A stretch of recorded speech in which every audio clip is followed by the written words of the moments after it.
This is the fourth and final video in a series which looks at how we carry out medication reviews at Lockside Medical Centre.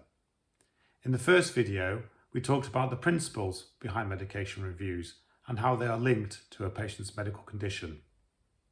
In the second video, Joanna demonstrated how to carry out a simple medication review on somebody with hypothyroidism and update their records using the template.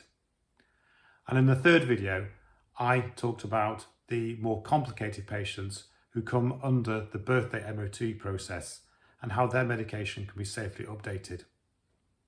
In this video, we talk about the principles behind updating people's medication when they do not have a condition which is covered by any of our protocols. The three most common are depression and anxiety, eczema, and gastroesophageal reflux. I'm going to use another dummy patient from the duck family, this time Jimmy Duck, to explain this process. So here we have another member of the duck family. This is Jimmy Duck. So if we look at Jimmy's screen, we notice that his medication review is due. So because of this red pop-up here, something needs to happen. So gathering some information, when we look at his medical problems, we notice he has depression, he has eczema, and he's had that for quite some time. And he also has this condition here, a bicuspid aortic valve. If we look at his medication, we see that these are all tablets that do not require any monitoring, such as blood pressure or blood tests. He's on lansoprazole, sertraline, Dermol, and also paracetamol. Having a quick look at his investigations, he's not needed any investigations and neither are any necessary, though by coincidence he's had a recent blood pressure reading, which is normal. And then finally look at his consultations. So this is a very useful place to look when deciding about a medication review.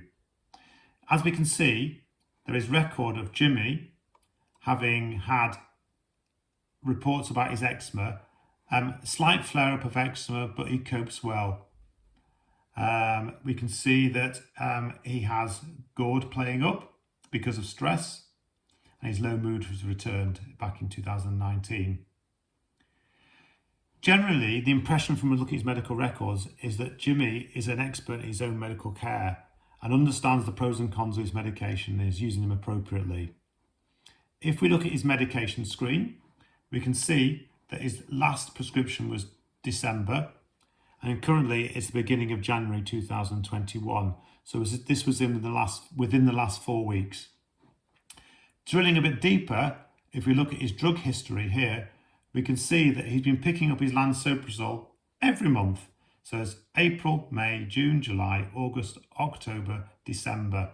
So his compliance is really very good.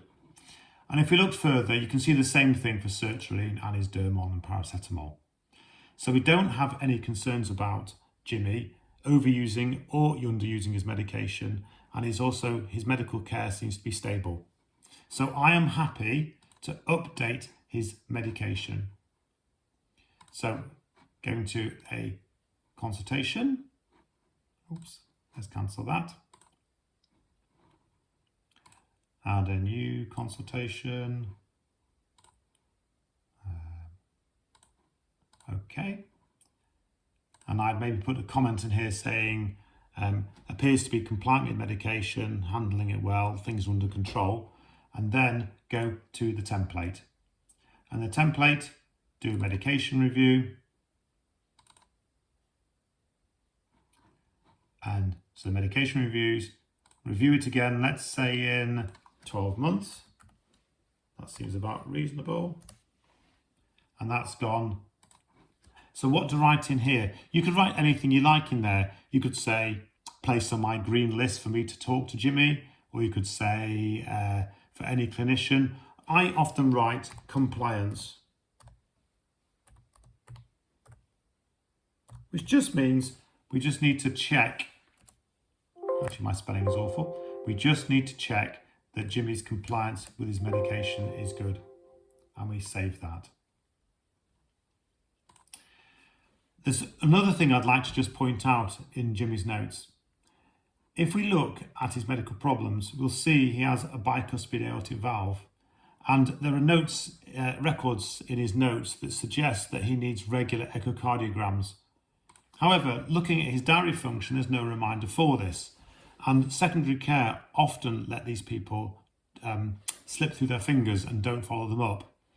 Now, earlier on I looked at Jimmy's notes and noticed he's due an echocardiogram in about 5 years' time. Now, I'm not going to remember this, but I can ask the computer to do this. So, if you return to this consultation and edit it, within the template for the medication review, there is also a second tab called follow-up. In there, you can put something in the future, a long way in the future.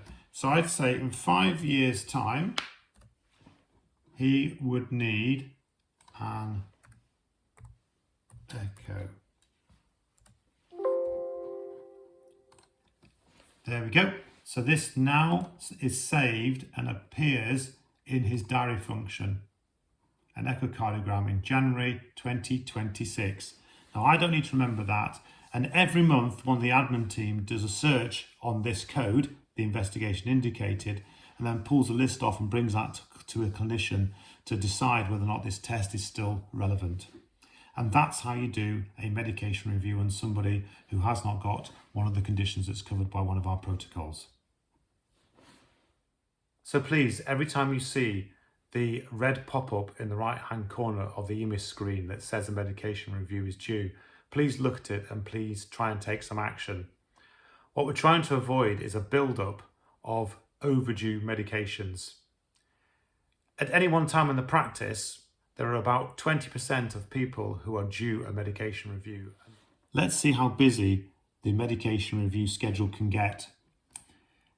This tab here, Medicine Management, says there are 104 prescriptions to either review or sign. And looking at it, there are 17 worth signing and 91 that need reviews. If you click on that 91, this means that each one of these patients here has a medication which is due for review. Unless people in the practice continuously do medication reviews, this list builds up and up and up and then becomes impossible for one person, usually our clinical pharmacist, to deal with on their own. It does create work, so at every opportunity, please do a medication review. So we hope you found these videos helpful and informative. There's still more to learn. If you want to go on to super advanced medication reviews, then do ask one of the clinicians about how we carry out disease-modifying drug reviews. Those are really complex. Thank you very much for your time.